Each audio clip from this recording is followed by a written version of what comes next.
Hello, hello. I don't think It's recording. It's recording. You know. Oh, it's recording. Yeah, it's going okay. out. Thank you for letting me know. Well, first off, thank you all for thank you for coming out here today and being willing to hear what I have to say. I just want you to know that for the press, I truly support freedom of press. I think it's one of the things that makes our country so great, and I really hope that you'll be able to tell my story a little bit better instead of just reporting and repeating maybe some things that you don't like about me or things that were on social media in 2018. You see, the reason why I ran for Congress is because I really don't respect what our government has become. As just an ordinary American, someone who's had to work hard all my life, someone who's been married for almost 25 years and raised 3 kids, and I gotta tell you, my 3 kids are the greatest part of my life. That's the best thing I've ever done, is to be a mom. I really love our country, I love our freedoms, and I sincerely want all of your children, my children, and all of us to continue to have the opportunity to have the American dream. But our government is failing us. You see, we're approaching nearly $30 trillion in debt. As a successful business owner for over 20 years, if I ran my company the way this government runs and spends and wastes and puts us in debt with our own hard-earned tax dollars, I'd be out of business a long time ago and we'd be homeless on the streets.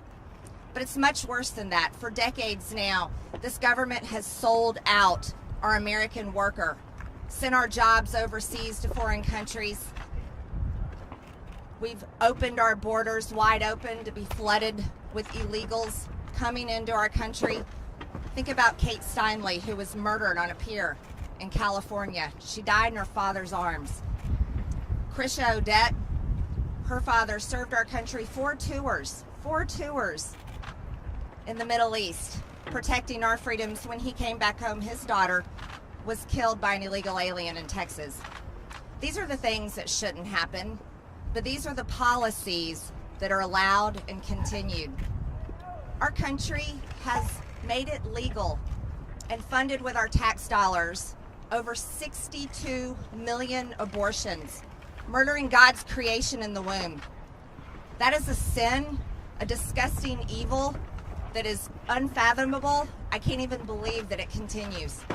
But here's the thing, all of these women that have gone through that, it leaves a hole in their soul that never heals. And those women have been taught that this is the way that they should achieve. This is the way they can build a career. This is a way that they can solve the problem that they didn't want in the first place. That's a horrible lie. It's a terrible lie. As a mother and a woman who's had a successful career, I can tell you being a mom is the greatest gift of my life. I really hope that America can end the evil of abortion. I also want you to know that free speech matters. Free speech really matters. And yesterday, when the Democrats and 11 of my Republican colleagues decided to strip me of my committee assignments, Education and Labor and the Budget Committee, you know what they did? They actually stripped my district of their voice.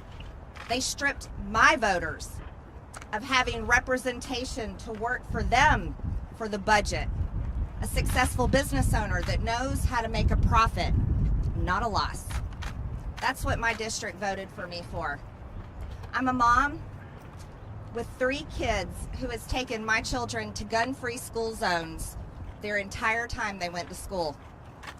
And when I was in 11th grade at 16 years old, when Joe Biden created gun-free school zones, one of my schoolmates brought 3 guns to school on a school bus in a duffel bag, brought them into the school in the first period class because he was very upset at 2 of his classmates.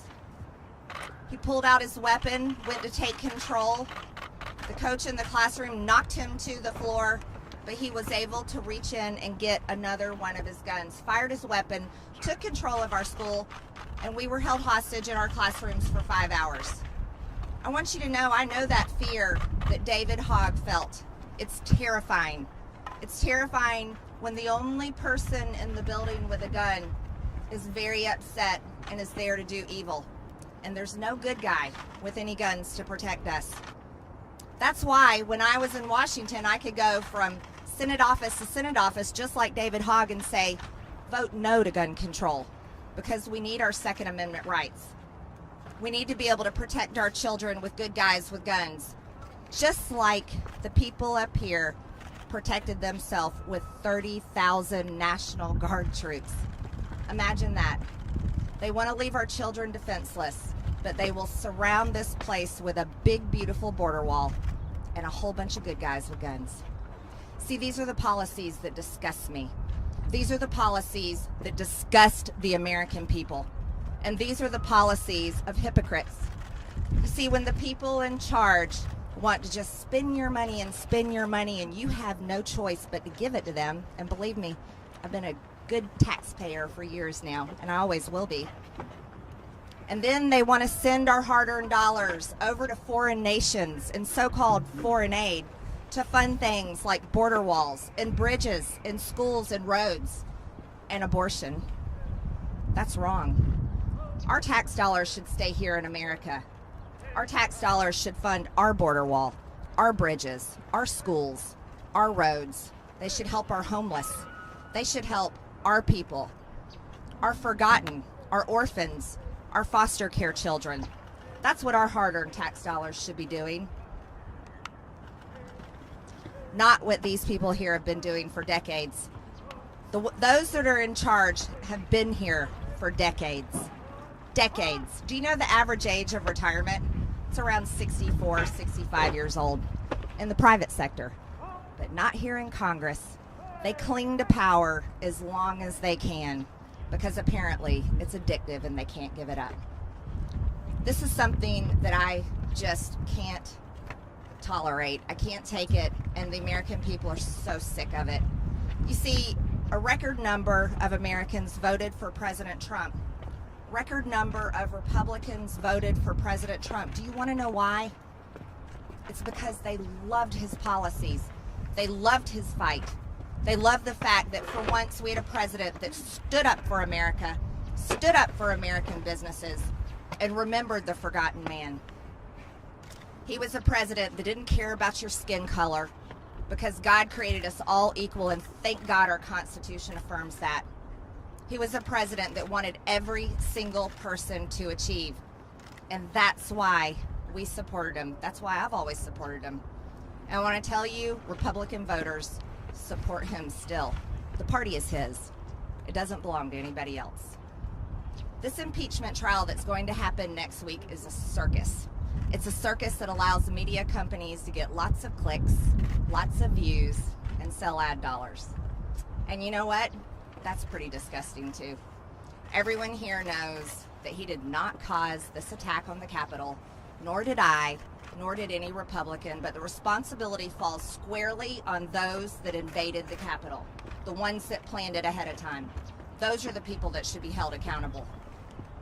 I was in the chamber, unlike AOC, Representative Ocasio-Cortez, that faked her outrage with another hoax.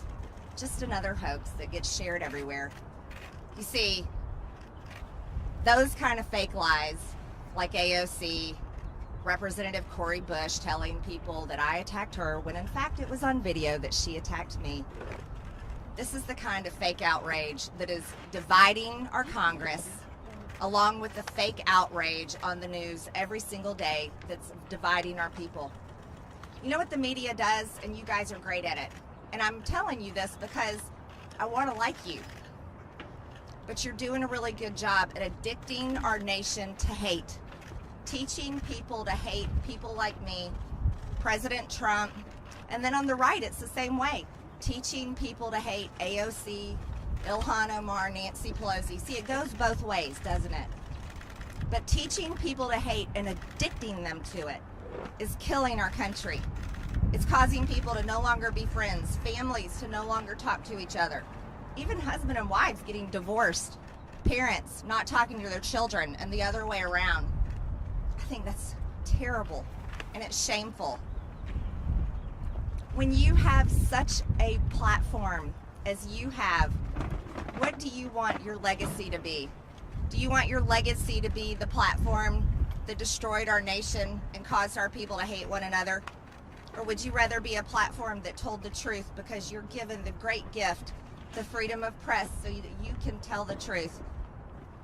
I would love for you to be that platform, and I would be so proud of you. I wouldn't be mad at any of you. I had the greatest opportunity yesterday, and I'm so grateful for it. I got to say what I had done wrong. And do you know how freeing that is? I'm not kidding.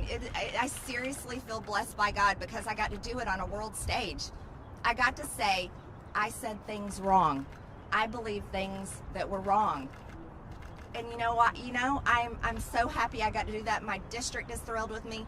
People are all over the country are thankful and supporting me. And for that, I'm grateful to them. None of us are perfect. And when we go about our life thinking that we are, we're such hypocrites.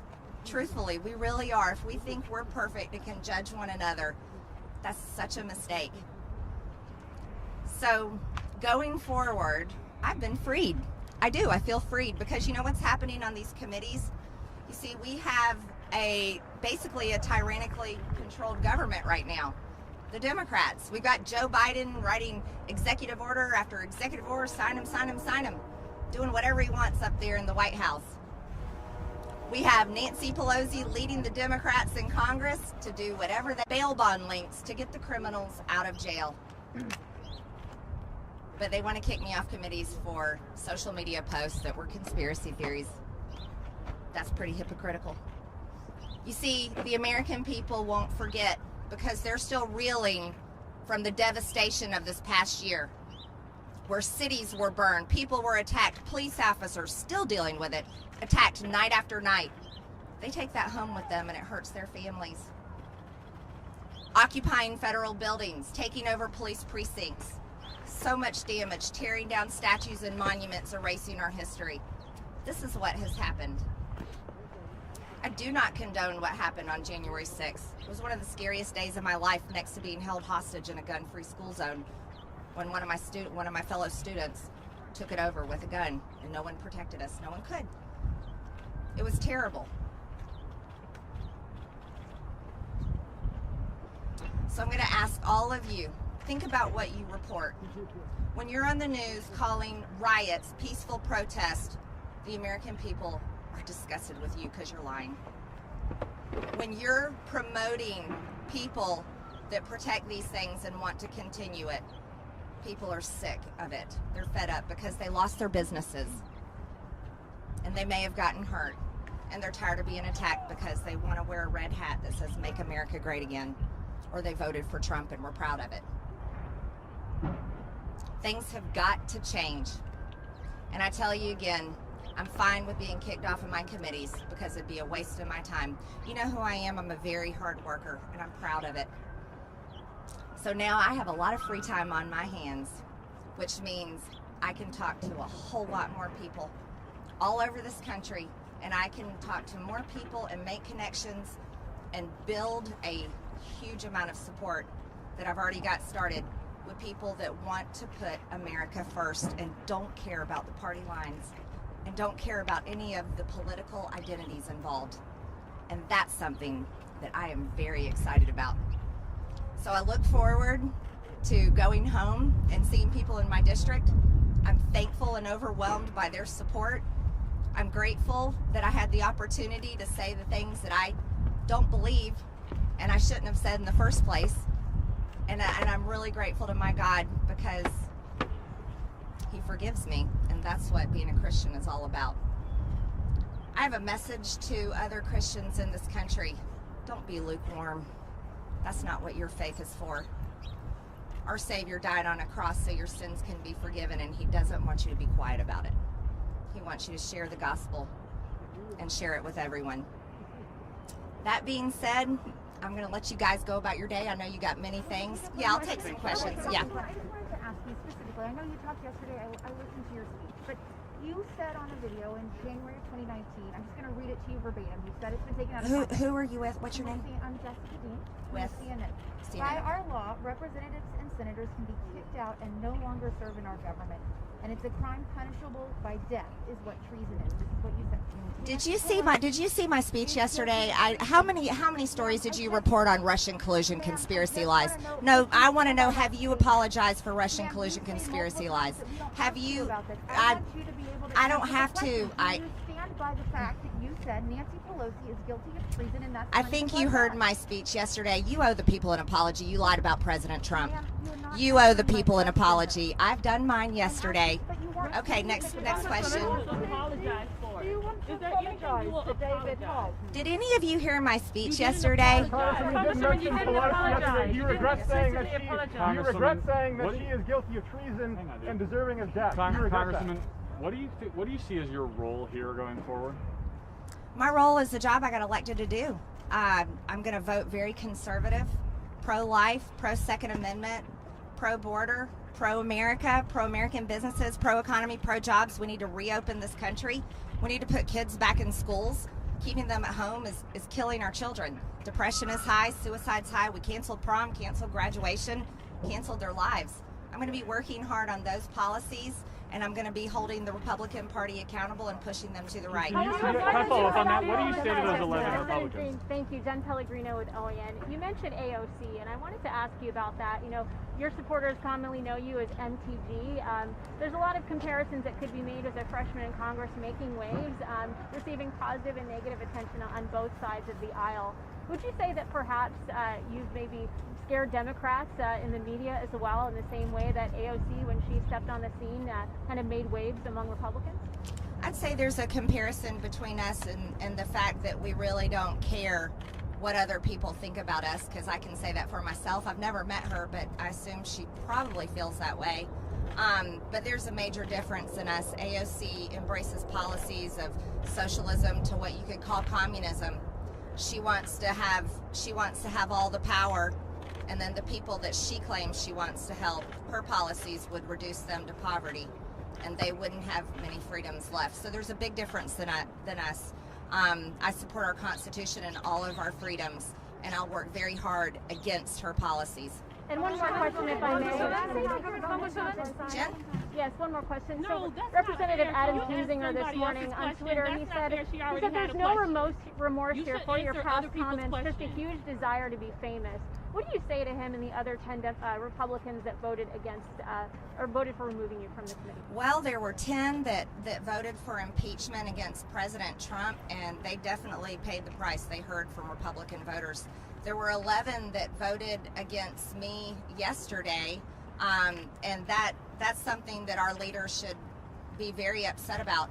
Kevin McCarthy and the rest of the Republican Party is working hard on taking back the majority, and when you have Republicans in the ranks voting against one of their own, opening the door for Democrats to go after every single Republican next, that really is a big betrayal, and that could cost us the majority in 22. People are very angry. That's all I've heard from people all morning, furious about that. So I hope that my Republican colleagues really think about what they've done. I'm sure they're going to hear from their voters at home, because the base is loyal to President Trump, and the base has been very loyal to me, and they've shown me that. Yeah. My question is there anything that you have said that you now want to say I'm sorry for? Not just you regret or walk back, but is there anything you are sorry for saying in the past? Oh, of course. I'm sorry for saying all those things that are wrong and offensive. And I sincerely mean that. And I'm happy to say that. I think it's good to say when we've done something wrong. So yeah, that's easy for me. Yes. You publicly apologized yesterday. Congresswoman, are you sorry to David Hogg? What you said to him and about it? David Hogg was an adult when I talked to him. I don't think any of you have realized that. David Hogg was working with the organization they were going around working hard for strict gun control laws. I'm very opposed to those policies.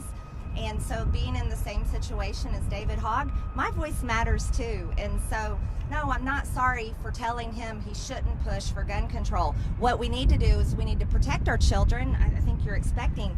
We should protect our children and your baby as well with good guys with guns, and not allow them to be sitting there sitting ducks. Yeah, thank you. Yep.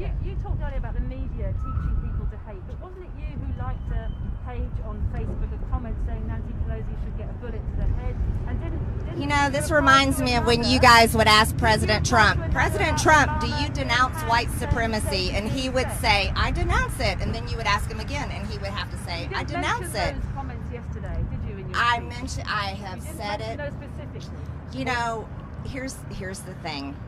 When you want to keep telling the same story over and over, but you don't want to tell the truth, that's your problem. Those were among the most And that's how we comments end you press made. conferences. Those were among the most Okay. comments you made. President Trump.